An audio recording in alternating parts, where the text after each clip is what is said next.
Hi again, so today we're here with the third cafe menu book from the new 1.15 update on Gran Turismo 7, the Gr1 Prototype Series. Again, we have 3 races to do. They're all about 15 to 20 minutes long, so these ones are a bit longer. I went through a few Group 1 cars around around Daytona for this Prototype Series, and I just couldn't win. Then I saw a comment on that previous video I did for the Vgt Trophy cafe menu book, and somebody recommended the Mazda LM55 VGT Group 1 car. And so I gave it a go. I drove it around Daytona for the Prototype Series and I managed to get the win. And not only that, this thing's amazing for the VGT Trophy as well. So forget that Lambo I talked about in the video yesterday. I've tried a few more cars and this one seems to be a whole lot better. It's way easier to drive and it's also quicker. Now I'm going to be going through a few setups for this car. We're going to start off with the VGT Trophy setup if you want to use that for the VGT Trophy series. And then I'm going to go through the Group 1 Prototype Series setups. But before I continue, again I'd like to thank NZ Gaming for the recent support they've given me on the channel over the last few weeks. If you're from New Zealand and you want to buy anything sim racing related or gaming related, then be sure to check out NZ Gaming. I've got the link to their website in the description. All the sim racing gear that I'm going to be driving with in this video, like the wheel, the wheelbase and the pedals, you can all get from NZ Gaming. So if you're from NZ, then be sure to check them out. Just before we get into it, if you look on the cafe menu book and you go to the hints, it recommends you drive this Toyota here, the hybrid 2012 one. And I haven't tried it, but I tried the 2016 one, and that car you couldn't upgrade the turbo on. On some of the VGTs and some of the Group 1 cars, you can actually upgrade the turbo to a mid RPM turbo, and that boosts its horsepower by like over 100 or so, up to about 900, nearly 1,000 horsepower, and that makes the car pretty competitive. With the 2016 Toyota hybrid LMP1 car, you couldn't upgrade the turbo, so it wasn't really competitive, and I'm a bit nervous to try it with this car because it might be the same issue. However, the most recent edition, the car that they introduced in this update, the Toyota hypercar, that one costs 3 million credits, so it's a bit overpriced, but that one's also competitive. Don't go for that one. The car we're using today is only 1 million credits and it's perfectly good. And it's a VGT, so you can use it in the VG Trophy as well. Okay, so for setups on this car, let's just take a quick look. I'd suggest to get the power restrictor and the ballast. That was important for making the VGT Trophy setup work. If we go to the semi-racing section, we want to pick up that medium RPM turbo. And in the racing section, we're going to want to go down and get the racing medium tires. Those are the tires that I use in all the setups for this video. So there you go. Just before we get into the Group 1 stuff, here's the setup for the VGT Trophy. If you want to use this car for that, it's very competitive, it feels very stable, and these are the settings I have for that. Now here we have the setup that's going to be used for the first race at Daytona in the Group 1 series, and again the medium tires. We've got a few adjustments going on here, and it's a low downforce setup because Daytona, obviously you want all that straight line speed. And for the next 2 races I may be using a different setup. I'll come to that when we get there. Okay, so to start off with, we want to put the fuel map all the way to 6. We're still plenty fast with that, and we'll just pop traction controller number 1 to be safe on throttle. And yeah, it's a very fast-paced race, so the best thing to do, like always, is to learn the tracks and pick up your pace before getting too serious about it. This is on the hard difficulty AI, and it's actually really difficult to win, even with this car. So if you're really struggling, I'd suggest to turn down the AI difficulty. Right, so you should catch the first bunch pretty quickly. They're all bunched up, so you want to just find your gaps as soon as you can, get through, be aggressive. They are AI after all. Just make your way through, and then once you get into the straight, you'll really shine because you've got a lot of top speed here, even on the highest fuel map. There you go, you're taking off. We should get well over 300 k's per hour. And in a few seconds, once I get past a few more cars and get some clean air, we'll go through a lap guide. And something I haven't mentioned yet is that there is a pit stop in this race, so you want to be lasting past lap 5. We're going to be pitting at the end of lap 6 with the way we're running our fuel map at the moment. Also, just make sure you're not revving the car too much because you'll be using unnecessary fuel. Just take a look at where I'm upshifting, and that's about fine for this race. Okay, so here we're going to go through a little bit of a lap guide. I've changed the view because it's actually kind of difficult to see from the cockpit view. But first we're going to be looking out for a line on the track. You'll see it shortly. We're going to brake just before this line right here. Down to 2nd gear. We should be able to make the apex quite nicely. There we go, picking up the throttle halfway through. Now, as we get through this little section here, we're going to pull back to the left, and as we get to the outside of the track, we begin braking down to 2nd gear, let the car grip up, get to the apex, and slowly begin to pick up the throttle again, using all of the track. Now after this fast left kink here, we're going to look for an off-road on the left, and we're going to brake halfway through that, or towards the end of it right here, towards the end of that road on the left, down to second gear, we should pick up the apex quite nicely, slowly pick up the throttle again. There's going to be another off-road on the right here. We're going to brake as that begins, just there. Again, down to second gear. Now we're going to have to get through a couple of cars on the oval section. Now for the bus stop chicane up ahead, we're going to look out for some marker boards on the fence, and between the number 1 and the number 2 board, there should be a little yellow thing sticking off the fence, and we're going to use that as our braking point. We're going to be braking right under that, so here the markers right here, 3, 2, and then there's a yellow thing. I'm going to brake under that, down to 4th gear. Just be patient through here, the car's got plenty of grip. Don't go too far over that yellow curb on the exit there. You'll pick up a time penalty, and that'll cost you heaps of time if you keep doing that. So just keep to the right of that yellow curb like I did there. You'll be fine. You've got plenty of grip on this car. Just pull the car away from that curb, you'll be good. That's a lap of this track, nice and easy. And this lap time should be a 1:31. I've been in the 1:30s before. These lap times are perfectly fine. All right, so this guy right in front of me here, the one that's currently leading, here's our main competitor of the race. So once we get past him, well, we still have to pit, and he probably will get past us again after the pits. That happened on my first attempt. And once we do get past him, I think the boost effect is enabled, because on my first attempt, I was catching him really quickly, and then once I was in front of him, he was keeping up with me. So just be aware, he's probably going to be on your tail even when you get past him. We will go into the pits on this lap, on lap 6, and we have a lap's worth of fuel. Since this is Gran Turismo, we can just go full speed into the pit lane and we're absolutely fine. We're just going to replace with the medium tires again. And you see that diamond on the refuel bar there? As we reach that bar, we're going to stop refueling just after it. So we see it's filling up, let it pass it a little bit, and then we stop refueling just to make sure we have enough fuel for the rest of the race. And we've just gone through another lap, and you'll see that that guy who was leading the race initially, he's back in the lead, so he has a quicker pit stop than us. We've still got 2 laps to catch up though, so we shouldn't have too many issues. We are currently 20 seconds behind the current leader, but they haven't pitted yet. And just another thing worth noting, whenever you're on the oval, on the straight part of the track, if you're behind another car, make sure you take advantage of this slipstream to gain a little bit extra time in your race. Alright, so here we come now at the end of lap 8, about to start lap 9, and we're just about to retake the lead now. Come into the first turn and we should have the lead.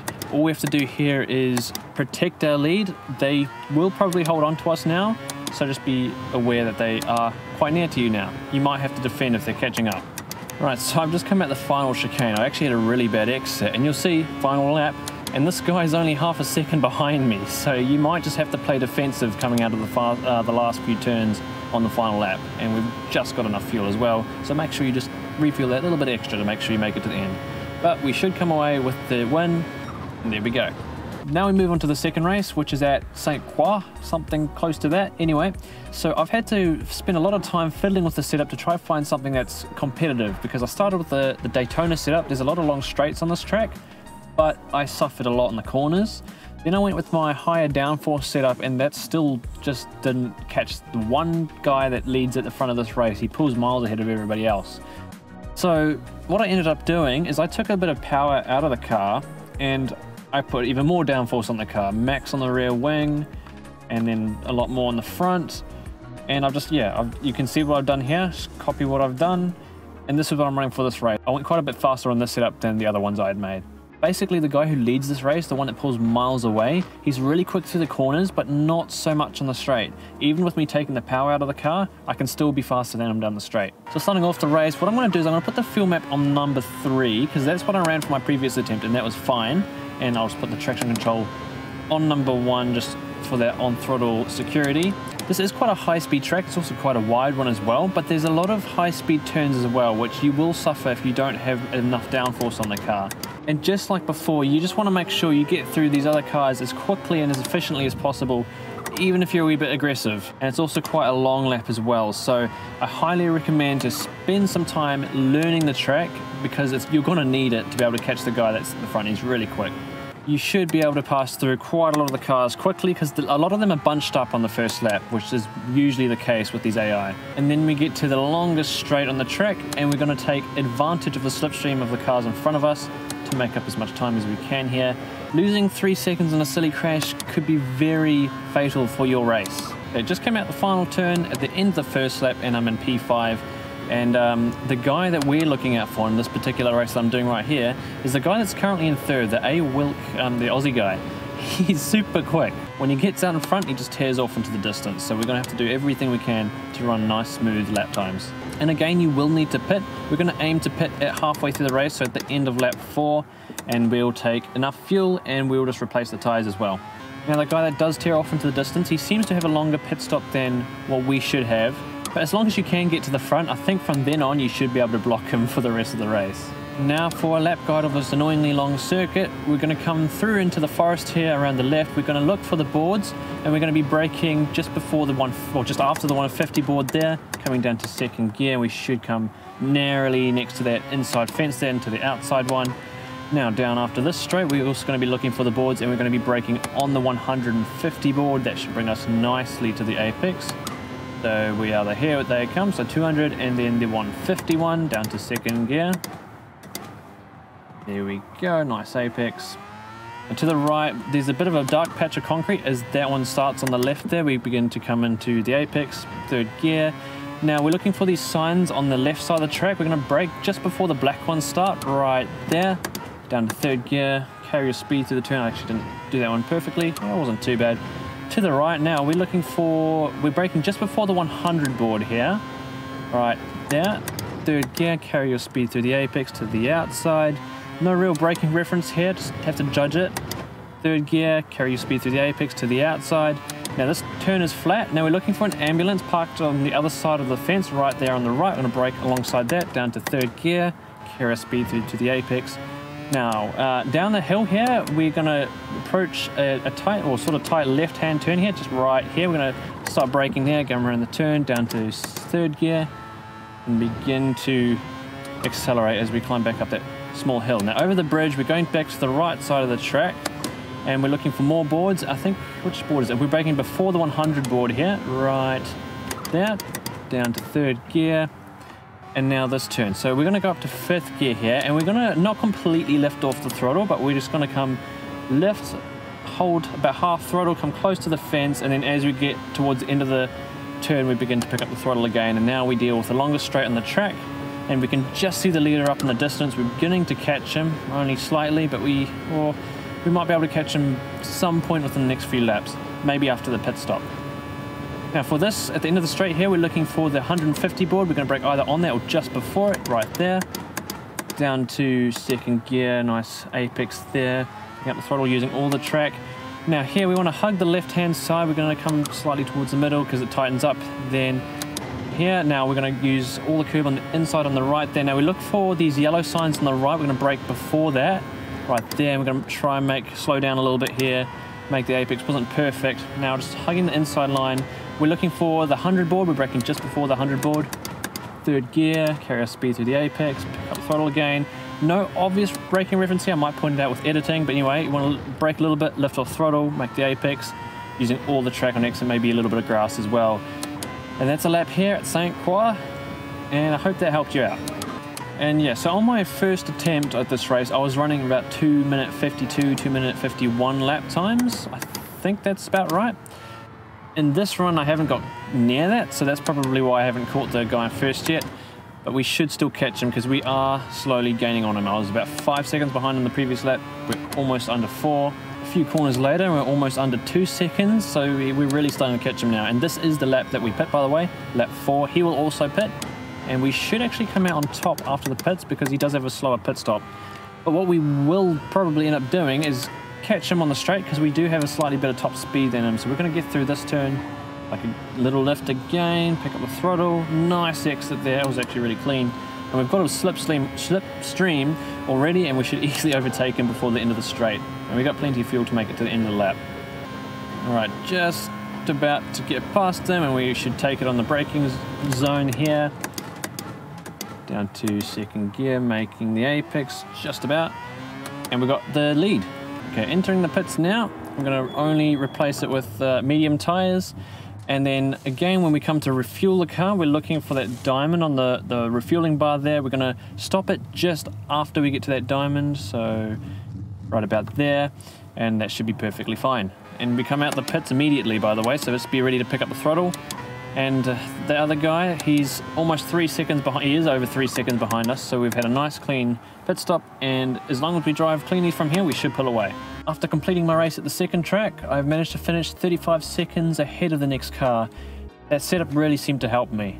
And now for the final race at Suzuka, again I've slightly adjusted the setup just to get a little bit more downforce out of it, while fractionally decreasing the power output. So just have a look and see what's different here. I think I've changed the ride height a little bit, same with the springs, the camber, and I believe I might have touched the differential, not too sure, but you'll be able to see what the differences are. And I brought down the ECU output and increased the front downforce, and that's the only changes I remember making, and it feels pretty good around here. Okay, so starting off, I'm going to put the fuel map up to number 3, which seems like a good point for this car, and I'm just going to put, again, the traction control up to 1. So for this race, there's supposed to be about a 40% chance of rain, according to one of the hints before you start the race. Now, I'm not sure if that means there's like a bit of a randomized sort of chance of rain happening. I ran an attempt before, and I got like a very light sprinkle of rain, but it didn't make the track wet at all, so I could just run through the entire race on dry tires. I'm having another attempt right here, so we'll see what happens, but if I don't get rain here, then please let me know if it just stays the same every time, or if there actually is a chance of rain. Oh, looks like the AI have caused himself a bit of a yellow flag there. That's actually, I haven't seen that in a very long time. That was all on the AI, that was all their own fault, but interesting. That probably won't happen for you guys. It seems like a rare occasion, but it looks like the leaders still are up there at the front. Let's just continue with the race. One thing I'm noticing is already at the end of lap 2 now, the sky is beginning to go a little bit more grey, so that's a sign of possible rain to come. In this kind of situation, when you're not too sure if rain's going to come or not, it would probably be best to save as much fuel as you can and last as long as you can to see if rain actually comes, because if it does come, you're only going to want to pit and change tires when the rain comes to wet tires. But if it's not going to rain, then we don't want to pit too late. But one thing I have also noticed is that the other AI, quite a lot of them actually pit early, like before the rain even has a chance to appear. So we'll probably see that happening as well. And if you find that you're not quite getting the straight line speed on this setup, then you can just go back to the one that I was using in the previous race. Alright, so we're lap 5 now, and on this run, if we look at the radar on the bottom, oh, a bit wide there. If we look at the radar on the bottom right there, we can actually see there's quite a bit of rain hanging up there, more than I had on my previous attempt. So that's kind of showing me that it is a bit of a random chance of it raining or not. Looks like we might get quite a bit on this one, so we'll see closer to the time if we're going to have to change tires. For now, we're just going to run another lap or 2 on the dries, because there's nothing, the track's still dry obviously. Okay, so while the track's still dry, we'll go through a bit of a track guide. First, we're going to look for an off-road, a bit of a tarmac on the left right there. We're going to start braking alongside that, using all of the track here.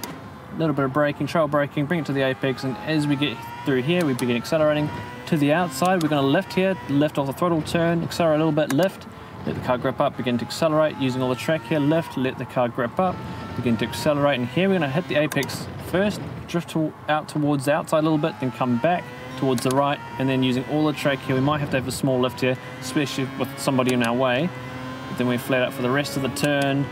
And we'll brake just before the 50 board here. We might nibble the inside curb there. We're going to brake before that curb on the left ends, making the apex, using all the exit curb here. Oh, it's starting to rain, as you can see. For the hairpin, we're looking for a curb on the right. We're going to brake just as that ends, down to first gear. Nice and slowly and patient. Begin to pick up the throttle. There we go, on our way again. And now we go towards spoon curve. So for spoon curve, there is another off-road on the right side of the track. We're going to look for that path. And we're going to brake just before that, actually, right there, down a couple gears, using all the track. Don't go into that green stuff, it's slippery. Pull it in and begin accelerating again, using all the track. The track's actually getting quite wet. If you look on that meter on the very bottom left, on the far left there's a bit of water on the track. So we've lost a little bit of grip at the moment. For this turn, you want to go flat out usually. We should still be able to go flat, yep, and then brake at that 150 board there for the final chicane, down to second gear, and we can nibble both these inside curbs. I'm going to pit, but if we're looking at that radar on the bottom right there, it doesn't look like there's a loss of rain. So you know what? I think I might take a set of mediums for now, but if you can see there's more rain coming on that radar, definitely go for the intermediates. And again, with the refueling, we're gonna fuel just past that diamond, make sure we've got enough fuel in the car. Off we go again, and yeah, the track's got a little bit of water on it, but not too much. We should still have enough grip to get by just fine. There isn't too much rain coming past this wall of water at the moment. All right, so that cloud wall's just passed and the rain stopped falling. Oh, we've got another yellow flag. Who's crashed now? Oh, I broke a little too late there, not too bad. Somebody's gone off somewhere, but they must be going again. Yeah, so as I was saying, we've gotten past that cloud wall and there's no rain coming past this. So we made the right choice to keep on dry tires, but it does seem a bit randomized. So just be aware, if you see more clouds coming, wet tires, or no, intermediate tires. I wouldn't say I would get wet enough for full wet tires. Oh, that was the leader. We just had the leader crash. That's interesting. That's happened 3 times in this race. We've had a yellow flag there. That's really weird. We've had the leader crash out. We're coming onto the final lap now. We can just see the leader in the distance there. I've actually not had the best race. I've gone off a couple times. So we would probably be in the lead without those issues. And that guy who was leading, the one that crashed out, he actually pitted to take new tires. So that makes me wonder if his tires were so wrecked that he was just struggling to drive on them. Anyway, we're catching this guy that is leading really quickly, so he must be on pretty old tires as well.